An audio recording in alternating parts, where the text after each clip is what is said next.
حضرت بایزید بستامی کہتے ہیں کہ میں نے اپنی ماں کے آگے ہاتھ جوڑے، میں نے کہا امی تجھے راضی کروں یا رب کو راضی کروں؟ تو اپنے حق مجھے معاف کر دے، اللہ کو میں راضی کر لیتا ہوں۔ ماں نے کہا جاؤ پتر میں اجازت دیتی ہوں۔ گئے جنگلوں میں ذکر و فکر میں لگے رہے، تنہائی میں اس کو یاد کرتے رہے، دن رات ذکر کے چراغ روشن رکھے۔ 12 سال گزر گئے حق کی تلاش میں۔ ایک دن واپس بستام کے قریب سے گزر رہے تھے، خیال آیا چلتے چلتے ماں کو سلام کر جاؤں۔ دروازے کو دستک دینے لگے تو اس خیال نے ہاتھ روک لیا کہ ساری زندگی ماں کو سکھ تو دیا کوئی نہیں، اب دکھ بھی کیوں دینے لگے ہو؟ رات کا ایک پہر بیت گیا ہے، سردیوں کی لمبی رات ہے، ماں بستر میں لیٹی ہوگی، تیرے لیے اٹھے گی، دروازہ کھولے گی۔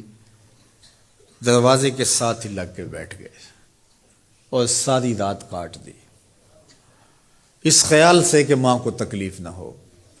جب سحری کا وقت ہوا تو اندر سے جو نالی آتی تھی اس نالی سے پانی آیا، سمجھ گئے میری ماں تہجد کے لیے اٹھی ہے اور وضو کا پانی ہے، تو فوراً دروازے پہ دستک دی۔ اندر سے آواز آئی بیٹا بایزید میں ابھی آئی۔ مائیں بیٹوں کے دستک کے انداز سے جان لیتی ہیں یہ کس بیٹے کے ہاتھوں کا لمس ہے۔ 12 سال کے بعد آئے، دستک دی، کہا بیٹا بایزید میں ابھی آئی۔ ماں کی تو نگاہیں ہی دروازے پہ رہتی ہیں۔ اللہ اکبر۔ کہتے ہیں کہ ماں نے دروازہ کھولا، 12 سال جنگلوں کی خاک چھانتے بیت گئی تھی، پراگندہ صورت، بکھرے ہوئے بال، پھٹے ہوئے کپڑے۔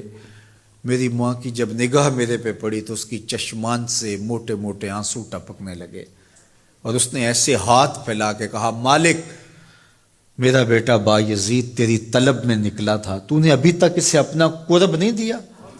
حضرت بایزید بستامی کہتے ہیں 12 سال کی ریاستوں سے جو کچھ نہیں ملا تھا ماں کے اٹھے ہوئے ہاتھوں سے مل گیا۔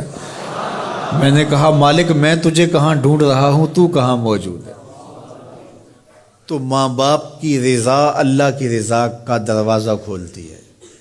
جن لوگوں کے ماں باپ ناراض ہیں اور وہ جا کے پیر صاحب کی خدمت کرتے ہیں، اور میاں ماں کے قدم چومو، باپ کی ٹانگیں دباؤ، ان کی خدمت کرو، تمہارے پہلے مرشد وہ ہیں، ان کو راضی کرو، پھر کسی شیخ کامل کی صحبت میں آنا، دیکھو کیسے دل کی بند کھڑکیاں کھلتی ہیں۔ ایک مرشد تو ناراض کر آئے اور دوسرے مرشد سے تمہیں کیا ملے گا؟ تو راستہ یہیں سے کھلے گا۔ والدین کو کبھی ناراض نہ کرو، والدین کو کبھی دکھ نہ دو، والدین کو کبھی تکلیف نہ پہنچاؤ، اور والدین کو بھی چاہیے کہ اپنی اولاد کو اپنا نافرمان نہ بنائے۔ ایک بزرگ فرماتے ہیں کہ مجھے برابر 30 سال ہو گئے ہیں کہ میں اپنی اولاد کو کوئی حکم ہی نہیں دیا، کوئی حکم نہیں دیا۔ کوئی چیز مجھے چاہیے بھی ہوتی ہے تو میں بصیغہ امر نہیں کہتا، بلکہ ایسے ہی بات کر رہی ہوں۔ پانی چاہیے تو یہ نہیں کہتا بیٹا پانی لے کر آؤ، میں ویسے ہی کہتا ہوں پیاس لگی ہوئی ہے، تو اگر وہ سمجھ جائے اور وہ خود لے آئے تو اچھی بات ہے، لیکن اگر وہ نہ لائے تو میں نے اس کو حکم ہی نہیں دیا، امر ہی نہیں کیا، تو اس امر کی مخالفت ہی لازم نہیں آئے گی۔ تو کہا 30 سال برابر گزر گئے ہیں، میں نے اپنی اولاد کو حکم نہیں دیا کہ کہیں وہ میری نافرمان نہ ہو جائے، چونکہ اگر وہ نافرمان ہو گئی پلے کچھ نہیں رہے گا۔ جو اولاد ماں باپ کی نافرمان ہوتی ہے وہ ہوا میں بھی اڑیں، وہ چرخ پہ بھی جھولیں، وہ زمین پہ گرنے والی ہوتی ہیں، کبھی کامیاب نہیں ہو سکتی وہ اولادیں جو ماں باپ کی گستاخ، بے ادب اور نافرمان ہوتی ہیں۔ وہی اولادیں سرخرو، کامیاب اور کامگار اور بامراد ہوتی ہیں جو ماں باپ کی خدمت کرتی ہیں، ماں باپ کی دعائیں لیتی ہیں۔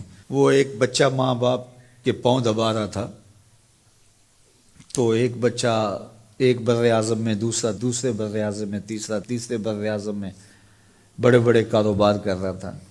تو کوئی اس کا دوست ملنے آیا، اس نے کہا کہ اس نکمے کو بھی کہیں بھیج دو، فلاں جو ہے وہ یورپ میں ہے، فلاں امریکہ میں ہے، وہاں اتنی بڑی کمپنی اس نے کھولی ہوئی ہے، اس نکمے کو یہاں بٹھایا، اس کو بھیج دو، یہ تو نکمہ کسی کام کا نہیں۔ کہا یہ نکمہ ہی تو میرے کام آ رہا ہے، کہ نکمہ ہی تو میرے کام آ رہا ہے۔